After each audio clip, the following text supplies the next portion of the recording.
오늘은 구원의 밤이라는 제목으로 하나님의 그 말씀을 듣겠습니다. 큰 은혜 받는 시간 되시기 바랍니다. 요즘 코로나로 인해서 또 어렵지 않습니까? 패스트가 왕성하던 그 옛날 얼마나 많은 사람들이 고통을 당했을까 생각을 해봅니다. 코로나 또한 이 또한 지나가리라. 지나가게 해주실 줄 믿습니다. 기도하시고 오늘 말씀에 힘을 얻으셔서 주님께서 기뻐하시는 삶을 살아가시기 바랍니다. 오늘 말씀의 제목이 뭐라 그랬죠? 다시 한번 확인해 보시기 바랍니다. 네, 구원의 밤입니다. 그 옛날 바울과 실라가 감옥에서 맞이하였던 구원의 밤이 오늘 여러분들 가운데 있기를 소원합니다. 주님께서 베푸시는 구원의 은혜가 충만한 밤에 바울과 실라는 어디에 있었습니까? 감옥에 있었습니다. 바울은 그곳에서 무엇을 했을까요? 오늘 말씀을 들으며 한번 답을 찾아보시기 바랍니다. 어린이 찬송 중에 이런 찬송이 있습니다. 들어보셨는지 모르겠어요. 제가 한번 잘 부르지는 못하지만 불러보겠습니다. 찬송을 부르세요. 찬송을 부르세요. 놀라운 일이 생깁니다. 찬송 부르세요. 괜찮습니까? 우리들이 기쁠 때는 노래가 찬송이 저절로 나오지요. 기뻐서 흥이 나니 부르는 노래마다 흥이며 기쁨이 넘칩니다. 그러나 어려울 때, 탄식이 나올 때, 이때 찬송이 나옵니까? 눈물만 솟구칩니다. 오늘 바울과 실라가 그렇습니다. 감옥에 갇혔습니다. 그런데 다른 사람 같으면 절망으로 밤을 지새울 텐데 그들이 어떻게 하고 있다고요? 바울은 그 밤에 찬송하고 있습니다. 기도하고 있습니다. 제가 설교를 시작하면서 바울과 실라가 감옥에서 무엇을 했느냐고 여쭙는데 답이 먼저 너무 빨리 나오고 말았습니다. 바울과 실라는 감옥에서 기도하며 찬송을 했습니다. 바울 일행은 감옥에 갇혀서 이렇게 하나님을 바라보았습니다. 여러분, 바울과 실라가 도대체 어떤 사람이길래 감옥에서 이렇게 찬송하며 옥죄이는 그 가운데 발에 착고까지 다 채이며 찬송을 부를 수 있었을까요? 오늘 밤, 오늘 여러분들에게 드리는 말씀은 바울이 2차 전도 여행 중에 빌립보라는 곳에서 일어났던 내용들을 담고 있습니다. 여러분, 성경 읽다 보면 이 구절을 여러분 보셨으리라고 생각합니다. 바울이 본래 아시아로 가기를 원했으나 성령께서 막으심으로 아시아로 가는 것을 멈췄다라는 말씀입니다. 그래서 바울이 아시아로 가기를 자기의 뜻을 접고 하나님이 성령님이 가라고 하시는 유럽으로 방향을 돌렸습니다. 그래서 첫 번째 갔던 지역이 마케도니아입니다. 그리고 이 마케도니아의 수도격인 지역이 빌립보입니다. 마케도니아에서 가장 큰 성이 빌립보입니다. 이곳에 도착을 했습니다. 아시아로 가기를 원했지만 하나님은 빌립보로 향해서 발걸음을 돌리게 하셨고 그들은 빌립보에 왔습니다. 그런데 빌립보에 와봤더니 거기에 회당이 있었다면 회당에서 복음을 전할 텐데 어느 곳에 가서 좀 믿는 사람이 있다면 얼마나 좋겠습니까? 그들의 도움을 받아 같이 일하고 이렇게 하면 좋지 않겠습니까?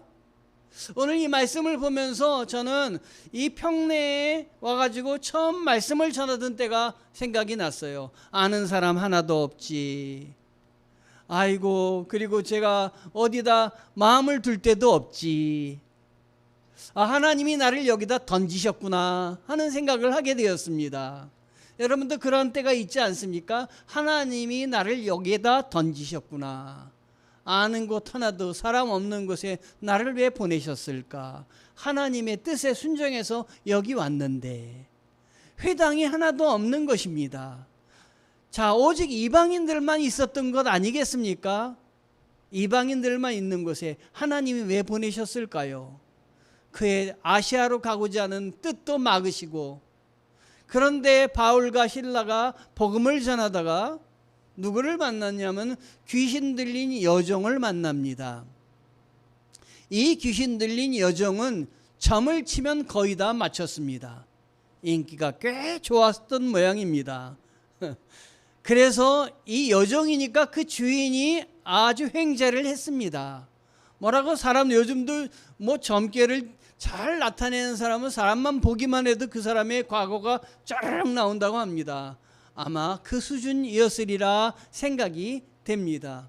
그래서 사람들은 이 귀신 들린 여자아이를 찾아가서 자신들이 원하는 것을 봐주기를 바라고 앞날이 어떻게 될까 점을 쳐달라고 합니다. 그래서 이 아이로 인해서 이 종의 주인은 돈을 많이 벌었습니다.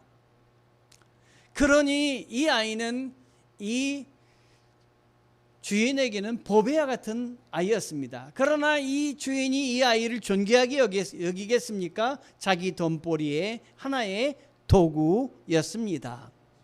주인에게 여종의 삶이나 그가 얼마나 피폐하게 되는지, 이 귀신에게 잡혀서 얼마나 어려운 일을 겪고 있는지는 관심 밖이었습니다. 그러나 바울 일행이 이 종을 만났습니다.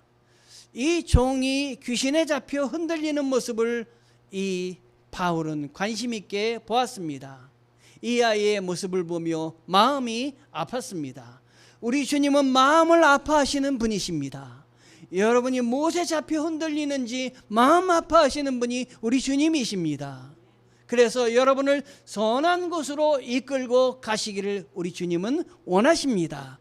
우리 주님은 우리를 나쁜 곳으로 인도하시는 것이 아니라 아주 선한 곳으로, 좋은 곳으로 이끌기를 원하신다. 잊지 마시기 바랍니다. 사업이 잘 돼도 염려하지 마시기 바랍니다. 이거 이렇게 되다가 이거 안 되는 거 아니야? 주님은 그러신 분이 아니십니다. 몸이 아프더라도 이거 나빠지는 게 아니야? 그런 생각하지 마시기 바랍니다.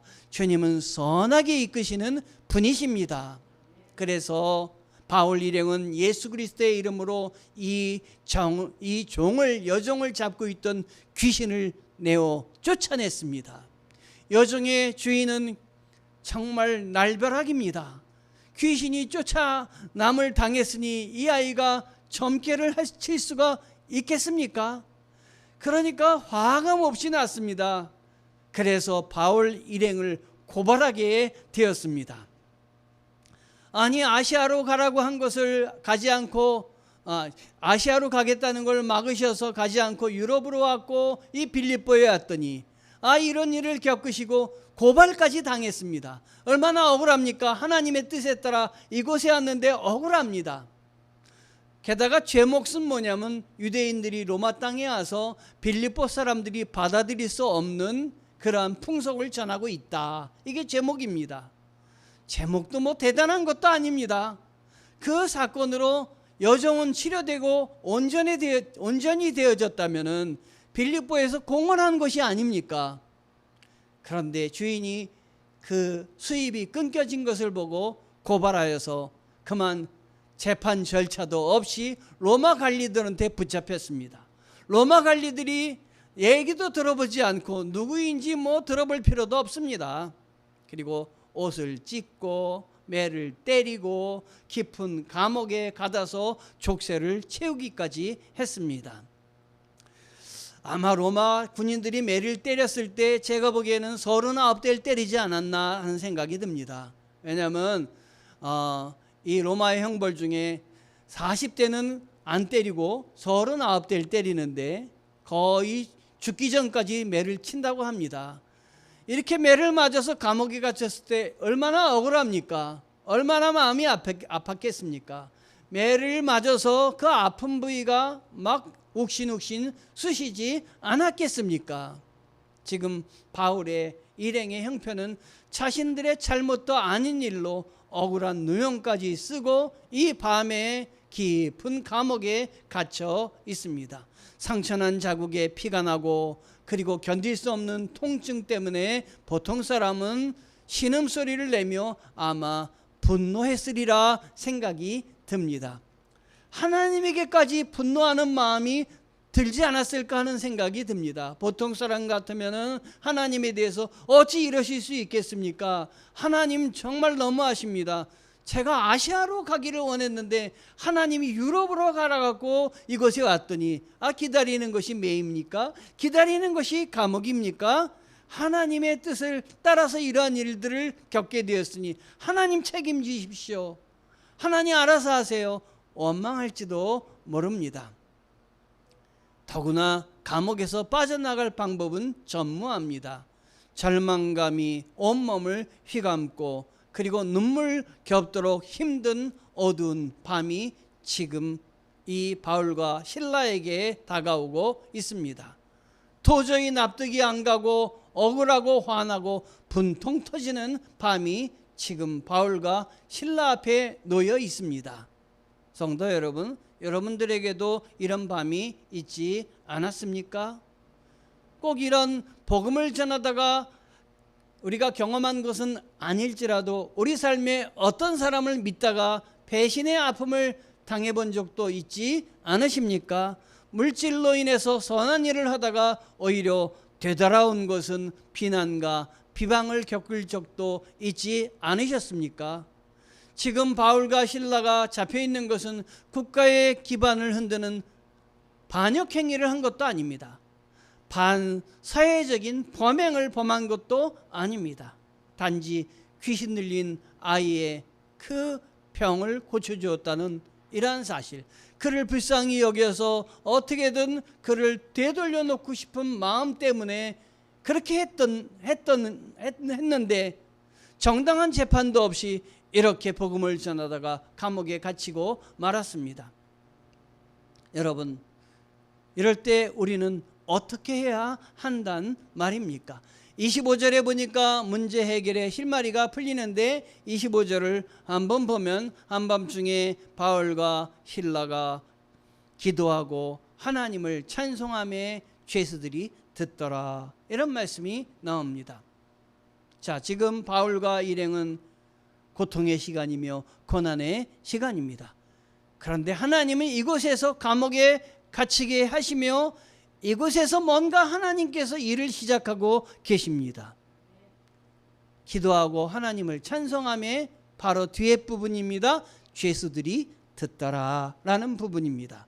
바울과 실라의 고난과 고통을 옆에서 보고 있는 사람이 있었다 하는 것입니다.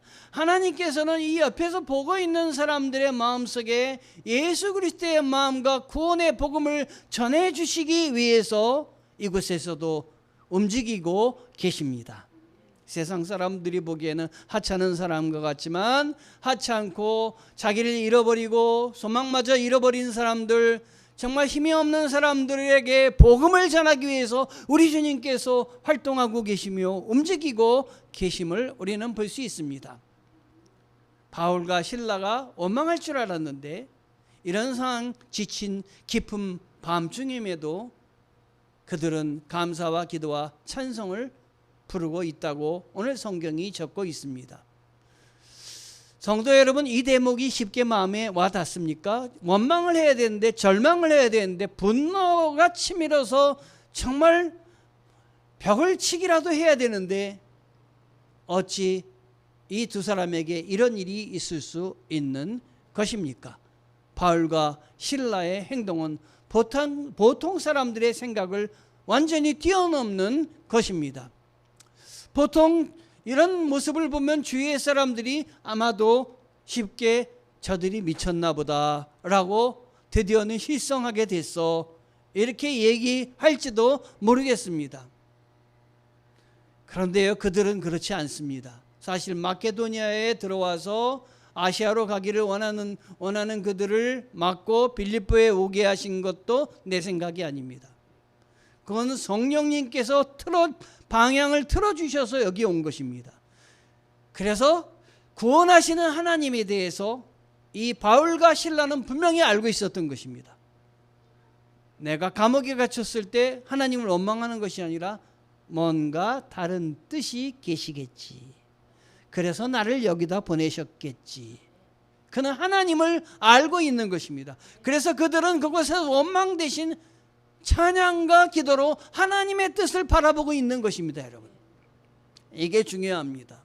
아무리 어려운 가운데서도 인간적인 마음으로 원망하려고 나가는 것이 아니라 하나님의 뜻이 무엇인가 바라보는 사람에게 하나님이 알려주십니다. 처음에 아시아로 가기를 원했는데 가지 못하게 하셨다. 우리는 이 말씀을 기억합니다. 주님의 명령에 순종하였기 때문에 아는 사람 하나도 없는 빌립보로 던져진 것입니다. 하나님의 뜻에 따라 원하던 길까지 포기하고 그 결과가 감옥에 그래서 갇힌 것입니다. 순종으로 인해 당하는 고난도 그래서 그들은 기쁨으로 변하고 있습니다. 소망으로 변하고 있습니다. 하나님이 이렇게 어려운 가운데 우리에게 허락하여 주시는 것이 무엇인가 기대도 갖게 되었던 것입니다. 제가 오래전에 읽은 책 중에 안도현의 길이라는 글에서 이런 글귀를 읽었습니다. 요즘 인기 있는 이상한 변호사 우영우라는 그 드라마를 혹시 보십니까? 아마 시청률이 높아서 여러분들 중에도 보신 분이 계실 줄 믿습니다. 거기 판사가 나오는데 이 판사처럼 저자 안도현이 저와 같은 성씨라는데 저도 큰 공감이 가기 때문에 이 글이 더 아름답게 느껴집니다. 이 안도현 씨와 만날 기회가 있다면 학렬을 저도 한번 따져보고 싶습니다. 누가 높은지. 우영우 신드롬에 저도 전염되고 있는 것 같은 느낌이 듭니다. 한번 소개해 드립니다. 길. 사람들은 절망과 맞닥뜨리면 누구나 길이 없다고 말한다. 정말 길이 없을까? 아니다. 길이 없다고 생각하는 사람 앞에 길은 절대로 나타나지 않는다. 반드시 길이 있을 거라고 믿는 사람 앞에만 없던 길도 생기는 법이다. 하나님이 함께 하셨다. 하나님이 나를 도와주신다. 하나님, 나에겐 길이 없지만 하나님에게는 길이 있어.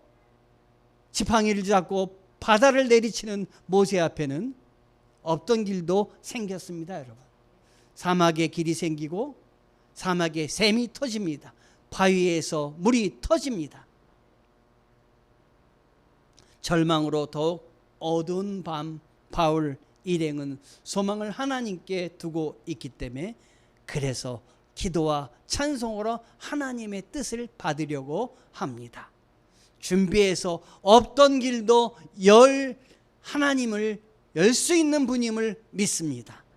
바울은 특별히 지난날 다메섹으로 가는 길 위에서 주님을 만난 체험을 떠올렸을 것입니다.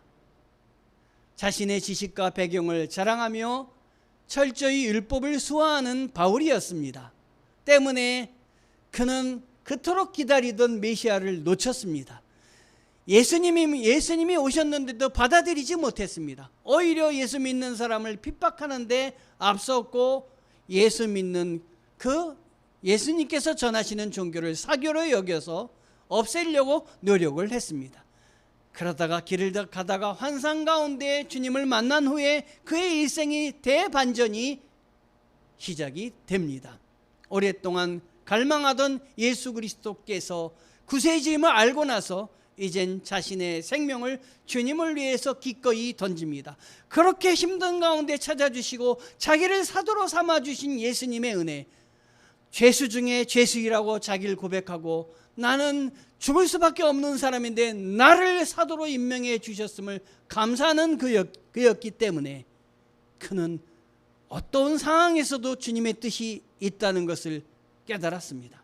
주님의 뜻을 발견하기 위해서 애를 썼습니다.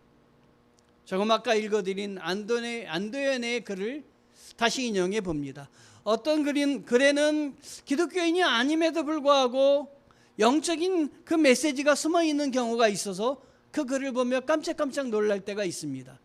해석하는 사람에 따라서 기독교적으로 해석을 할 수 있는데 그 글을 쓴 사람이 그렇게 그런 마음으로 썼는지는 모르겠습니다. 반드시 길이 있을 거라고 믿는 사람 앞에만 없던 길도 생기는 법이다. 바울과 실라는 반드시 길이 있다고 믿었습니다. 그래서 감옥에서 눈물 짓고 우는 대신, 눈물을 흘리는 대신 기도하고 찬송하는 것입니다. 하나님 없던 길도 만드시고 있던 길도 없앨 수 있는 능력의 하나님이다. 그걸 믿었기 때문인 것입니다. 우리 성도님도 그런 하나님을 믿으시기 바랍니다. 바울은 지금 자신의 눈에는 길이 보이지 않지만, 비록 그래서 감옥에 갇혀 있지만 하나님께서는 반드시 길을 만드시고 여실 것을 믿기 때문에 찬송하고 있는 것입니다. 그리고 하나님께서 열어주신 구원의 밤을 소망하고 기다리고 있는 것입니다. 바울은 자신이 마땅히 죽을 죄인임에도 불구하고 용서하시고 십자가의 사랑으로 자신을 붙들어 주신 그 크신 사랑을 알기에 모든 것을 견뎌냅니다. 십자가 그 사랑, 그 십자가의 사랑이 여러분과 저를 붙들고 있습니다. 죄 가운데서 우리를 건져내서 생명으로 이끌어주고 계십니다. 하나님을 안다는 거 얼마나 감사한 일입니까? 이 세상 살면서 내 주위에 강한 사람, 나를 향해서 도움을 줄 사람도 필요하지만 내 인생을 바르게 이끌 주님을 허락하여 주신 게 얼마나 감사합니까? 내가 마음을 열어서 주님을 믿게 되었다는 건 이건 축복이며 이건 기적입니다, 여러분. 그래서 바울과 실라는 두려워할 그때의 두려움이 담대함으로 바뀌었습니다. 신음을 할 그때의 신음이 기도로 바뀌었습니다. 원망을 할 때 원망을 잡고 찬송으로 바뀌었습니다. 제가 처음에 어린이 찬송가 불렀죠? 한 번 더 부를 테니까 한번 여러분들도 마음으로 따라해 보시든지 입으로 이렇게 불러보시든지 해보시기 바랍니다.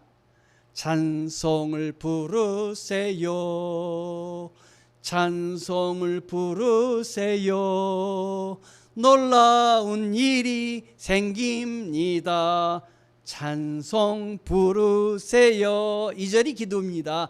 기도를 하세요, 기도를 하세요, 놀라운 일이 생깁니다, 기도하세요. 아멘. 더 이상 바울과 실라 앞에 깊은 밤은 낙심하고 절망하며 한탄하는 시간이 아닙니다. 홀로 있는 시간이 아니라 그들에게는 주님이 임마누엘 함께 하셔서 내 옆에 보이지 않지만 나를 붙잡고 있는 시간입니다. 오히려 조용하니 기도하기에 적절한 시간입니다. 모든 것을 붙잡고 있던 것을 놓으니 오히려 주님을 바라볼 시간입니다. 찬양하기도 좋은 구원의 밤입니다. 역대하 20장을 보면서 은혜를 많이 받았습니다. 여호사밧 왕이 모압과 암몬과 세일산 거민 3개국이 연합해서 쳐들어왔습니다. 그 소식을 듣고 너무나 막 두려웠습니다. 옆에 있는 강한 3개국이 힘을 합쳐서 쳐들어왔으니 얼마나 놀랬겠습니까? 그래서 너무 두려워 백성들에게 금식하자 선포를 했습니다. 그러면서 하나님 앞에 온전히 기도를 했습니다. 역대하 20장 15절을 읽어보니까 야히엘 그 선지자에게, 야히엘 선지자에게 어떻게 해야 되겠느냐고 이 왕이 묻습니다. 이때 선지자는 이렇게 얘기합니다. 너희는 큰 무리로 말미암아 두려워하거나 놀라지 말라. 이 전쟁은 너희에게 속한 것이 아니라 하나님에게 속한 것이라. 놀라운 말을 듣습니다. 이 전쟁은 너희에게 속한 것이 아니라 하나님에게 속한 것이라. 그러면서 뭐라고 명을 하냐면, 하나님의 뜻을 전하냐면 이제부터는 너희는 찬송만 불러라. 찬송만 불러라는 게 뭡니까? 세상에 전쟁 준비하지 말고 하나님만 바라봐라, 이 말 아닙니까? 여러분, 3개국이 쳐들어오는데 전쟁 준비해야지, 무기 다 집합 이렇게 하는 게 아니라 너희는 지금부터 찬송만 불러라, 이 말을 했다고 생각해 보십시오. 여러분은 따르겠습니까? 찬송만 부르겠습니까? 적 앞에 나가가지고 적은 창과 칼로 온갖 신무기로 싸우려고 하는데, 그것도 아주 강한 3개국 연합 군대입니다. 한쪽은 찬송만 부릅니다. 어리석게 느껴지지 않습니까? 하나님을 바라보는 사람은 하나님께 소망을 둡니다. 어리석게 느껴지지 않습니다. 하나님이 힘이십니다. 인간의 어떤 지혜보다도 하나님이 움직이시면 해결됩니다. 하나님이 한번 사인하시면 됩니다. 역대하 20장 17절에 뭐라고 말씀하고 계시냐면, 이 전쟁에서 너희는 싸울 것이 없다. 여러분들에게 주시는 말씀임을 아시기 바랍니다. 여러분의 모든 문제에서 너희 싸울 거 없어, 고민할 것 없어. 내가 지금까지 너희를 이끌어낸 것처럼 너희도 이끌어낼 거야 하는 말씀입니다. 유다 이스라엘아, 그저 너희는 자리를 지키고 굳게 서서 너희와 함께하는 여호와의 구원을 보라. 주님께서 말씀을 하십니다. 그리고 역대하 20장 17절에 계속해서 이렇게 말씀하십니다. 두려워하지 말고 놀라지 말라. 내일 그들을 맞으러 나가라. 여호와가 너희와 함께 하실 것이다. 찬송하라는 것은 전쟁에서 말이 안 되는 것입니다. 그렇지 않습니까? 그러나 하나님이 육신으로 승리하겠다는, 무기로 이기겠다는 3개국가 그 연합국으로 하여금 자기들끼리 싸우게 하셨습니다. 그리고 자기들끼리 싸우다가 모두 망해버리고 말았습니다. 이렇게 여호사밧이 찬양으로 말미암아 승리한 대목이 역대하 20장 23절에 나오는데, 암몬과 모압 자손이 일어나 자기들끼리 싸워서 쳐 죽였다, 이렇게 적고 있습니다. 전쟁만이 하나님께 속한 것이라고 생각하지 마십시오. 나의 삶 전체가 하나님께 속해 있다 고백하시기 바랍니다. 나도 여호사밧 왕처럼 하나님께 도우심을 구하면 반드시 하나님이 도우시리라, 외면하지 않으시라 믿으시기 바랍니다. 길이 보이지 않더라도, 나는 방법이 없더라도 하나님은 길을 갖고 계십니다. 하나님은 방법이 있으십니다. 하나님은 나를 택해 주셨습니다. 자녀 삼아 주셨습니다. 사도행전 16장 20절을 보면, 그런데 갑자기 큰 지진이 일어나 감옥이 기반부터 흔들렸습니다. 곧바로 감옥문이 모두 열리고 죄수들을 묶고 있던 쇠사슬도 다 풀렸습니다. 상상하기 어려운 놀라운 일이 여호수아 여호사밧 왕의 군대에서 일어났듯이 지금 빌립보 감옥에서도 벌어졌습니다. 하나님께서는 마침내 성령의 능력으로 초자연적으로 역사하셔서 땅을 요동케 하시고 옥문이 열리는 위엄으로 구원의 밤을 선포하셨습니다. 시편 42편 5절을 봅니다. 내 영혼아, 내가 어찌하여 낙심하며 어찌하여 내 속에서 불안해하는가. 너는 하나님께 소망을 두라. 그가 나타나 도우심으로 말미암아 내가 여전히 찬송하리로다. 옥문이 열린 후 여기서 주시해야 할 점이 있습니다. 자, 옥문이 열렸으면 어떤 뜻입니까? 나가라는 뜻 아닙니까? 보통 사람 같으면 도망가야지. 이제 아이고, 하나님이 옥문을 열어주셨구나, 감사하다, 이렇게 생각했을 것입니다. 아마 그 자리에 제가 있어도 당장 야 이제 도망가. 하나님이 야 하나님이 대단하신 분이야. 하나님이 옥문을 이렇게 열어주시고 진동으로 하나님 역사하셨어. 아 내가 하나님 붙잡고 움직이지 않길 잘했지. 아마 그렇게 생각했을 것입니다. 그런데 바울과 실라가 도망가지 않았습니다. 나에게 가장 좋은 기회가 왔는데 내 뜻대로 내 생각대로 움직이지 않았습니다. 여러분에게 좋은 기회가 올 때 내 뜻대로 움직이지 마시기 바랍니다. 한 번 더 기도해 보시기 바랍니다. 하나님 무엇을 원하십니까? 하나님의 영광을 위해서 움직이기를 원하십니까? 아니면 나의 육신적인 유익을 위해서 내가 선택해야 될까요? 어느 길로 갈 것인가 결정하는 것은 여러분이 할 일입니다. 하나님이 우리에게 주신 몫입니다. 바울은 이 몫을 자기의 유익을 위해서 쓰지 않았습니다. 그 마지막까지 하나님을 생각했습니다. 나를 택하신 분은 나에게 목적이 있으시고 여기서 이 고난을 당하게 하시는 목적이 있으니 나는 그 목적을 생각하며 하나님이 말씀하실 때까지 움직이지 않겠습니다 하는 것입니다.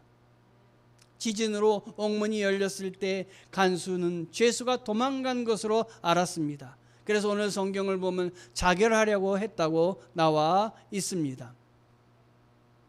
바울은 도망가지 않고 그 자결하려고 했던 이 간수를 잡습니다.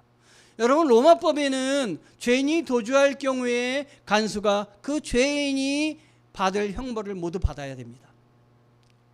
그러니 바울은 이 어려운 가운데서 내가 도망가면 저기 죄수가 죽을 것이고 지금 당연히 죽으려고 하고 자결하려고 하는데 저걸 만류해야 되겠다. 막고 있는 것입니다. 그의 생명도 붙잡고 있는 것입니다. 그래서 28절에 내 몸을 상하지 말라 우리가 다 여기 있노라. 29절에 간수가 등불을 달라고 하며 뛰어들어가 무서워 떨며 바울과 실라 앞에 엎드리고 30절 그들을 데리고 나가 이르되 선생들이여 내가 어떻게 하여야 구원을 받으리까 하거늘 이르되 주 예수를 믿으라 그리하면 너와 내 집이 구원을 받으리라 하고 바울의 외침을 들은 간수는 무서워 떨며 바울과 실라 앞에 부복합니다. 이 간수에게 지금은 굉장히 중요한 시간입니다. 물론 바울에게도 실라에게도 중요하지만 간수는 자기의 생명이 왔다 갔다 하는 이러한 때인데 그때 도망가지 않고 앉아있는 이 바울과 실라를 보며 저 사람들이 뭔가 다른 사람이구나, 저 사람들이 사는 방식은 다르구나 하고 그 바울과 실라의 하나님을 바라보게 된 것입니다. 그리고 하나님을 바라본 끝에 거기서 구원의 복음을 듣게 된 것입니다. 하나님은 바울과 실라를 구원시키시고 이제는 이 간수를 구원시키기 위해서 계획을 세우고 계시는 것입니다. 여러분 이 빌립보는 믿는 사람이 있다 그랬습니까? 한 명도 없다 그랬습니다. 하나님은 이 빌립보에 교회를 세우려는 거룩한 계획을 갖고 계셨는데 그러려면 하나님이 사람을 데려다가 거기에 놓아야 되지 않겠습니까? 그래서 하나님 움직이신 것입니다. 그래서 빌립보 감옥 속에 집어넣고 그 감옥 속에서 찬송하게 하시고 기도하게 하시고 이 바울과 실라도 무슨 일이 일어날지 모르는데 이러한 일들을 경험하게 하시고 간수까지 붙잡아 놓으셔서 이 교회를 시작하고 계시는 것입니다. 아마도 조금 전에 귀신 들린 여정이 이 바울과 실라를 보면서 얘기한 것이 떠올랐을지도 모릅니다. 17절 보면 이 사람들은 지극히 높은 하나님의 종으로서 구원의 길을 너희에게 전하는 자라. 이 말이 간수의 기억 속에 남아서 와서 무릎을 꿇게 되었는지 모릅니다. 대단하신 분이구나. 결국 간수는 이 바울 일행을 자기 집으로 모시고 갑니다. 당시 로마법에는 감옥에 있든지 아니면 다른 곳에 있게 하든지 간수가 지키기만 하면 됩니다. 그러니까 감옥에서 이제 간수의 집으로 옮겨졌을 뿐입니다. 하지만 이제는 찾고도 차이지 않고 모두 보호하며 안전하게 지내게 합니다. 감옥에서 지키는 대신 자기 집으로 모시고 가서 그곳에서 말씀을 듣도록 바꾸게 해주시는 주님이십니다. 모든 것 환경 자체를 체인지시켜 주셨습니다. 여러분, 하나님이 다 체인지시켜 주실 줄 믿습니다. 하나님이 다 바꿔주실 줄 믿습니다. 그래서 바울은 그들에게 기다렸다는 복음을 알려주었습니다. 그들이 봤던 것, 놀라운 경험을 한 걸 말씀하고 풀어주었습니다. 하나님께서 예비하신 구원의 밤에 하나님은 모든 것을 바꿔 놓으셨습니다. 그러자 그들은 바울 일행을 영접하고 그 자리에서 맞은 자리를 씻어주고 온 가족이 세례를 받고 음식도 대접하고 그들이 구원의 복음으로 인해서 구원받은 것을 모두 다 기뻐했습니다. 이렇게 해서 빌립보 교회가 탄생되었습니다. 유럽의 교회가 세워졌습니다. 여러분, 교회가 세워지는데 이렇게 어려운 일들 가운데 있었습니다. 교회가 쉽게 세워지는 것이 아닙니다. 여러분들도 한 명 없는 우리 강동수정교회 오셔서 성도가 된 것도 하나님이 붙들어 놓으신 것입니다. 여기 던져 놓으신 것입니다.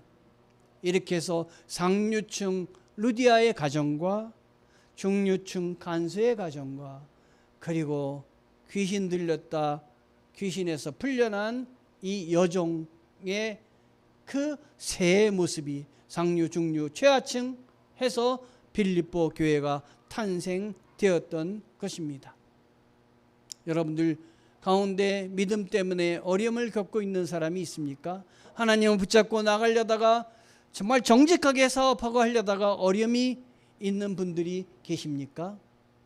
여러분들이 복음 들고 가는 사명자이기 때문입니다. 여러분이 발걸음 놓는 것마다 징검다리가 될 것입니다. 그 역할을 감당하는 분이 여러분들입니다. 잘 감당하시면 하나님이 도와주실 줄 믿습니다. 사람들이 살아가는 모습을 보면 세 부류의 종류의 사람이 있다고 합니다. 첫 번째, 감사할 일이 있어 감사하는 사람입니다. 자, 이 감사는 누구나 다 할 수 있습니다. 두 번째, 감사할 일이 있는데도 감사하지 않는 사람입니다. 정말 이 사람은 심각한 사람입니다. 전혀 감사를 모르는 사람입니다. 아마 이 앞에 우리 꽃꽂이를 하고 우리 조집사 정집사도 하나님이 감사할 일이 나에게 주어져서 감사를 했을 것입니다. 그런데 다음 사람은 더 멋진 사람입니다. 감사할 일이 없는데 감사하는 사람입니다. 하나님이 주실 걸 믿고 감사하는 사람입니다. 이 사람은 성숙한 사람입니다. 감옥에 갇혀서도 매를 맞으면서도 감사할 일이 전혀 없는데 감사하는 바울과 같은 사람입니다. 우리 강동수정교회 성도 여러분, 우리의 인생에서도 고통스러운 밤이 있을 것입니다. 지금이 고통스러운 밤일 수도 있습니다. 기억하세요. 절망스럽고 고통스럽고 환난을 이길 힘이 우리에게는 없지만 하나님은 갖고 계십니다. 이 또한 지나가리라. 이 또한 지나가리라. 선하게 지금까지 이끄셨으니까 이 또한 지나가게 하시리라. 이제 우리의 기도에 귀를 기울여 주시는 하나님을 붙잡고 끝까지 기도하십시오. 찬송하십시오. 과거에 하나님께서 나에게 함께 하시는 은혜를 생각하며 죄의 종이 되지 않게 하십시오. 구원의 밤을 기억해 내십시오. 지금 겪고 있는 절망과 고통의 밤도 그리 오래가지 않을 것입니다. 저는 운전해서 터널을 들어가면 터널 밖이 금방 나올 걸 압니다. 우리의 깊은 밤도 힘든 밤도 곧 지나갈 것입니다. 그러므로 깊은 밤은 주어진 여건과 상황을 한탄하고 좌절하는 시간이 되어서는 안 됩니다. 깊은 밤은 하나님을 찾으라는 하나님의 사인입니다. 기도하라는 사인입니다. 깊고 어두운 밤에 고민만으로 지내지 마시고 기도하며 찬송하십시오.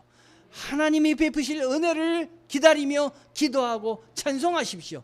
그러면 하늘이 울리고 땅이 진동하는 빌립보 감옥에서 있었던 그 일이 바로 오늘 우리에게 있을 것이고 하나님께서 허락하시는 구원의 밤도 만날 것입니다.